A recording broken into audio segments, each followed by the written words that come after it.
వర్గానికి, శ్రామిక వర్గానికి ఒక రకమైన సంస్కృతి ఉంది. దక్షిణాదిలో ఉన్న 5 రాష్ట్రాల్లో ఉన్న శ్రామిక వర్గానికి మరొక రకమైన సంస్కృతి ఉంది. ఈ సాంస్కృతిక బహుళత్వాన్ని గుర్తించి తదనుగుణంగా మనము ఒక సాంస్కృతిక ఉద్యమ రూపాన్ని, సాంస్కృతిక కర్తవ్యాన్ని, ప్రణాళికని రూపొందించుకుంటే తప్ప సాంస్కృతిక ఉద్యమంలో మన విప్లవ కర్తవ్యాన్ని నెరవేర్చుకోలేము. ఇప్పుడు ఈ దేశం ఎదుర్కొంటున్న అతిపెద్ద సమస్య, ఈ తెలంగాణ విప్లవాల గడ్డ ఎదుర్కొంటున్న అతిపెద్ద సమస్య హిందుత్వ సాంస్కృతిక జాతీయవాదాన్ని ఎదుర్కోవడం ఎలా.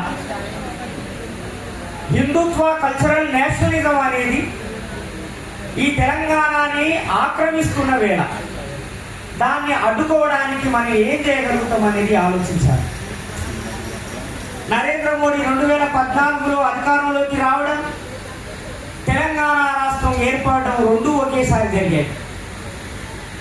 నరేంద్ర మోడీ అధికారంలోకి వచ్చిన తర్వాత చాలా పవర్ఫుల్గా, బలవంతంగా, శక్తివంతంగా హిందుత్వ నేషనలిజాన్ని, హిందుత్వ కల్చరల్ నేషనలిజాన్ని సౌత్ ఇండియాలోకి, ముఖ్యంగా తెలంగాణలోకి ఫోర్స్ఫుల్గా పుషప్ చేశారు, నెట్టేశారు. ఈ కల్చరల్ నేషనలిజం అనేది దక్షిణాదిలో ఉన్న, మాటకొస్తే దేశవ్యాప్తంగా ఉన్న విభిన్న బహుళ సంస్కృతుల్ని, వాటి అస్తిత్వాన్ని, వాటి గుర్తింపుని రద్దు చేసి, నాశనం చేసి కేవలము బ్రాహ్మణీయ సంస్కృతిని హిందూ సంస్కృతి పేరు మీద వృద్ధాలనే ప్రయత్నం చేస్తున్నారు. దానికోసం ఎంచుకున్న విధానమే ఒకే దేశం, ఒకే మార్కెట్, ఒకే పన్ను. ఈ ఒకే దేశం, ఒకే మార్కెట్, ఒకే పన్ను విధానం మూలంగా హిందూ సంస్కృతి అనేది 2000 జనాభా ఉన్న ప్రతి గ్రామంలోకి చొచ్చుకొని వచ్చింది. అది మార్వాడి సంస్కృతి రూపంలో వచ్చింది, అది గుజరాతీ వ్యాపారుల రూపంలో వచ్చింది. తెలంగాణ సంస్కృతిని కాపాడుకోవడానికి, తెలంగాణ ఆత్మగౌరవాన్ని కాపాడుకోవడానికి, తెలంగాణని దోపిడీ చేస్తున్న వలసాంధ్ర పాలకుల నుంచి ఈ తెలంగాణని విముక్తి చేయడం గురించి అరుణోదయ సాంస్కృతిక సమాఖ్య అద్భుతమైన పాటలు వాడింది, రాసింది, ప్రజల్ని చైతన్యం చేసి తెలంగాణ రాష్ట్రం ఏర్పడ్డ వెంటనే 10 సంవత్సరాల్లోనే తెలంగాణ అస్తిత్వం ప్రమాదంలో పడ్డది, తెలంగాణ సంస్కృతి ప్రమాదంలో పడ్డది. కారణం ఏంటంటే నరేంద్ర మోడీ ప్రవేశపెట్టిన విధానాలు.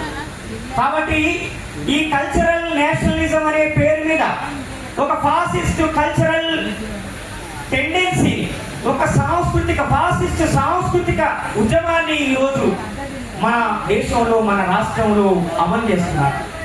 ఫాసిస్ట్ కల్చర్ ఏంటిది అని అంటే అది నాయకుల్ని వ్యక్తిగతంగా ఆరాధించడమే కాదు, అది ఒక దేవుడి స్థాయికి తీసుకెళ్తుంది. నరేంద్ర మోడీని రాముడి అవతారంలోకి తీసుకెళ్తుంది, నరేంద్ర మోడీని మహాదేవుడి అవతారంలోకి తీసుకెళ్తుంది. నరేంద్ర మోడీ ఒక్కడే ఈ దేశాన్ని కాపాడగలుగుతాడు అనే ఒక వ్యక్తి ఆరాధనలోకి తీసుకెళ్తాడు. డిఫికేషన్ ఆఫ్ ఇండివిజువల్స్, అది ఫాసిస్ట్ కల్చర్ యొక్క లక్షణం. అదేవిధంగా హింసని జనరలైజ్ చేయడం. సంస్కృతి అంటే ఏమిటి అని అంటే స్వేచ్ఛ, సోదరభావం, సమానత్వము, ప్రేమ, కరుణ అనుకుంటాం. కాదు, ఇప్పుడు సంస్కృతి అంటే హింస. కొట్టడాన్ని, చంపడాన్ని, నరకడాన్ని, తిట్టడాన్ని, ట్రోల్ చేయడాన్ని, ఈ మానసిక హింసని, ఈ శారీరక హింసని ఒక జనరల్ ఫినామినాగా, ఒక సాధారణమైన అందరూ ఆమోదించదగిన విషయంగా అందరి చేత ఒప్పించడమే ఫాసిస్ట్ కల్చర్. అబద్ధాలని నిజాలుగా నమ్మించడం ఫాసిస్ట్ కల్చర్. మనుషుల్ని పరాయీకరింపజేయడం పెట్టుబడిదారీ సంస్కృతి అయితే, పరాయీకరించబడినటువంటి మనుషుల చేత హింసకు పాల్పడే విధంగా ఉన్మత్త స్థితికి తీసుకెళ్లడం ఫాసిస్ట్ కల్చర్ యొక్క లక్షణం. ఇంత భయంకరమైన ఈ ఫాసిస్ట్ కల్చర్ ఉన్న ఈ సమయంలో, ఈ విప్లవాల గడ్డ అయిన ఈ తెలంగాణ మీద అరుణోదయ సాంస్కృతిక సమాఖ్య 50 సంవత్సరాల వేడుకలు జరుగుతూ ఉన్నాయి. ఇప్పుడే మనం సరైన కర్తవ్యాన్ని నిర్వహించుకోవాల్సిన అవసరం ఉన్నది.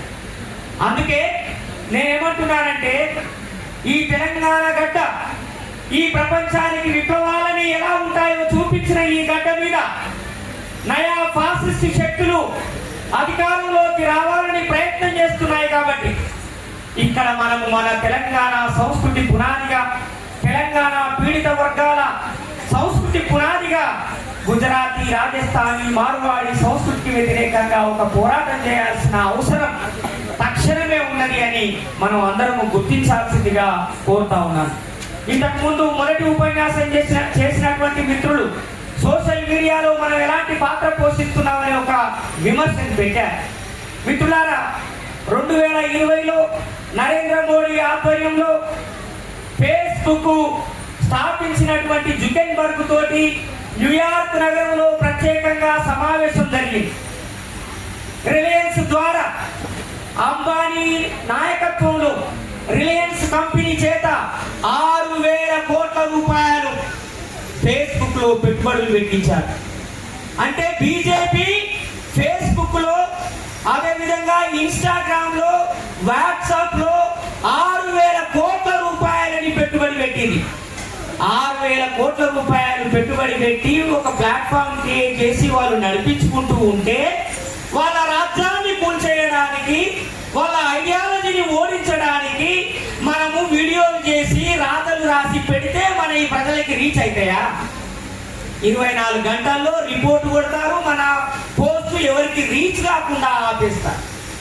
Social media is under the control of BJP and RSS. Social మీడియాలో మాట్లాడే వాళ్ళని నాయకులుగా, సోషల్ మీడియాలో మాట్లాడే వాళ్ళని మేధావులుగా, సోషల్ మీడియాలో మాట్లాడే వాళ్ళని ఈ దేశంలో విప్లవం తీసుకొచ్చే వాళ్ళుగా ఎవరైనా భ్రమపడితే అది అబద్ధం, అది అసత్యం. ఎందుకంటే సోషల్ మీడియాలో మనం పెట్టుబడులు పెట్టలేం, సోషల్ మీడియాని మనం కంట్రోల్ చేయలేం. మరి ఏమిటి పరిష్కారం అంటే, గ్రామాలకి తరలండి అని ఆ రోజుల్లో ఎలాగైతే ఊరు వాడకి వెళ్ళిపోయి ప్రజల్ని నేరుగా కలిసి వాళ్ళ బాధలు తెలుసుకొని వాళ్ళని కలిసి వాళ్ళతో కలిసి మెలిసి బతికి వాళ్ళ కోసం త్యాగం చేసి ఎలాగైతే ప్రజా సాంస్కృతిక ఉద్యమాన్ని, ప్రజా విప్లవాన్ని నిర్మించామో అదొకటే మార్గం తప్ప సోషల్ మీడియా మార్గం కాదు మిత్రులారా. అందుకని నేను వీసీఏగా వ్యక్తిగతంగా అరుణోదయ సాంస్కృతిక సమాఖ్య గత 50 సంవత్సరాలుగా చేసిన ఉద్యమాల్ని ప్రత్యక్షంగా చూసిన వాడిని, అరుణోదయ సాంస్కృతిక సమాఖ్య పాటలు, మాటలు, కళా రూపాల ద్వారా ప్రభావితమై వామపక్ష ఉద్యమాల్లోకి వచ్చిన వాడిని. అందుకని అరుణోదయకి చావు లేదు, చావు ఉండకూడదు. ఈ దేశంలో విప్లవం వచ్చేంత వరకు ఈ అరుణోదయ సాంస్కృతిక సమాఖ్య పనిచేస్తూనే ఉండాలని కోరుతూ ముగిస్తున్నాను. Thank you.